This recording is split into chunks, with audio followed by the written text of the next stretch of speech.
सोलापूर जिल्हा मध्यवर्ती सहकारी बँकेच्या नुकसानीची जबाबदारी वसुलीच्या विरोधात काही माजी संचालकांनी सहकारी मंत्री बाबासाहेब पाटील यांच्याकडे अपील केले आहे।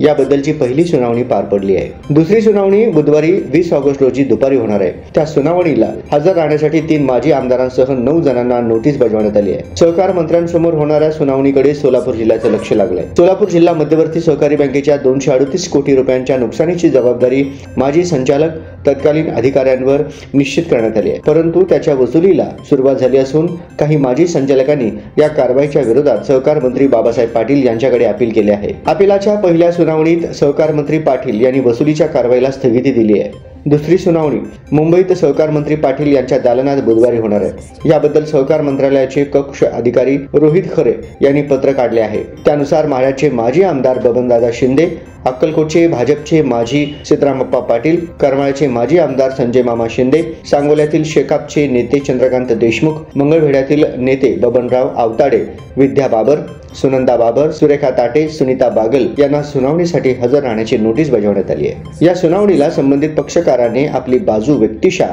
किंवा आपल्या वकिलांमार्फत आवश्यक त्या कागदपत्रांसह हजर राहून मांडणे आवश्यक आहे। सुनावणीस येताना लेखी म्हणणे तयार करून आणावे आणि ते सादर करावे। या प्रकरणी संबंधित पक्षकार अनुपस्थित राहिल्यास गुणवत्तेवर निर्णय देण्यात येईल। सुनावणीत योग्य त्या कारणाशिवाय मुदत दिली जाणार नाही। अर्जदारांनी दाखल केलेल्या कागदपत्रांच्या प्रती प्रतिवादीस देणे आवश्यक आहे, अशा सूचनाही करण्यात आलेल्या आहेत।